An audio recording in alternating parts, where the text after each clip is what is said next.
कथम ज्ञानम वाप्नोति, कथम मुक्तिर्भविष्यति, वैराग्यम च कथम प्राप्त में तद ब्रूहि मम प्रभो।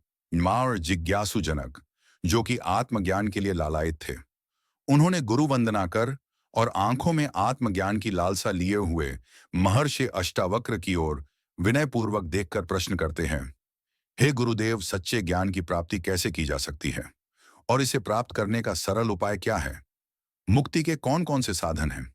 इस भव सागर के पार कैसे अपनी जीवन रूपी नौका को उतरा जा सकता है और मनुष्य आसक्तियों को कैसे त्याग सकते हैं? कृपा करके आप इन सभी प्रश्नों के उत्तर देकर मुझे कृतार्थ करें। जिज्ञासु जनक एक विवेकपूर्ण साधक थे और हमेशा सच्चे ज्ञान की प्राप्ति के लिए विद्वानों संग अपना उठना बैठना करते थे। लेकिन एक अच्छे गुरु के अभाव में उन्हें अभी तक ज्ञान की तृप्ति नहीं हो पाई थी।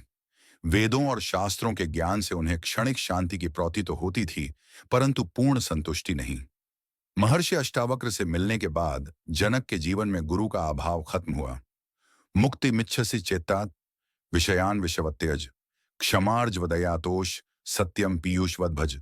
इडान अष्टावक्र जी अपने शिष्य के आदर पूर्वक पूछे गए सवालों प्रसन्न होते हैं और अपने शिष्य को उतने ही स्नेह और सहजता के साथ उत्तर देते हैं और कहते हैं, जिज्ञासु, जो मुक्ति की इच्छा रखता है उसे सर्वप्रथम उन विषयों को विष के समान त्याग देना चाहिए जो माया के बंधनों में सहायक है। इन माया के बंधनों को नष्ट करने के लिए जिज्ञासु को क्षमा, आर्जव, दया और सत्य जैसी औषधियों का सेवन अमृत के समान करना चाहिए। अष्टावक्र जी ने सर्वप्रथम विषय विकारों, बाधाएं और आसक्तियों पर प्रहार किया। आसक्तियां सदैव भ्रम उत्पन्न करती हैं, वास्तविकता से परिचित नहीं होने देती हैं। ऐसी स्थिति में मनुष्य विकारग्रस्त हो जाता है। अष्टावक्र जी कहते हैं कि चित्त से विकारों का त्याग करके सद्गुणों का विकास करने से मुक्ति सहज हो जाती है।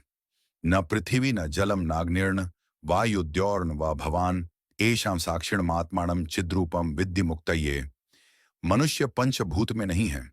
वह न पृथ्वी, न आकाश, न वायु, न अग्नि और न ही जल में है। वह तो आत्मा का चैतन्य स्वरूप है। मुक्ति की इच्छा रखने वाले को आत्मा को जानना चाहिए। आदिकाल से ही माना जाता रहा है कि मनुष्य का यह शरीर 5 तत्वों से बना है, जिससे शरीर की महत्ता और गुणगान आरंभ हुआ और मनुष्य इस शरीर का सेवक बन गया। इन्हीं विचारों से विकारों को आश्रय मिलता है, जिससे सुख, दुख और शारीरिक क्रियाएं सर्वोपरि हो जाती हैं। अष्टावक्र जी कहते हैं कि तुम जो हो वह आत्मा हो, पंचभूत नहीं। तुम चैतन्य हो, इस शरीर से विलग हो। चैतन्य का महत्व समझो। कहाँ तुम पंचभूतों के भ्रम में पड़ डढ़े हो। पंचभूत तो भूत ही है, उसे सदा चिरंतन आत्मा से अधिक महत्व क्यों देते हो? अष्टावक्र जी देह के मोह को भरी भूल बताते हैं। देह का मोह मानव शरीर में विकारों को आश्रय देता है। मुक्ति की आकांक्षा रखने वाले मनुष्य को अपने आंतरिक चैतन्य को जानकर बाहरी आवरणों से विरक्त होना पड़ेगा। नाशवान शरीर आकर आकृति का ढांचा मात्र है, जो कभी भी नष्ट हो सकता है, जबकि आत्मा अजर अविनाशी है। तुम यह सब हो ना कि नश्वर शरीर। मनुष्य अगर इस सत्य को जान ले कि पंचभूतों से निर्मित शरीर कुछ भी नहीं है, केवल आत्मा ही साक्षी रूप है, तो देह के प्रति मोह समाप्त हो जाएगा और मनुष्य मुक्त हो जाएगा।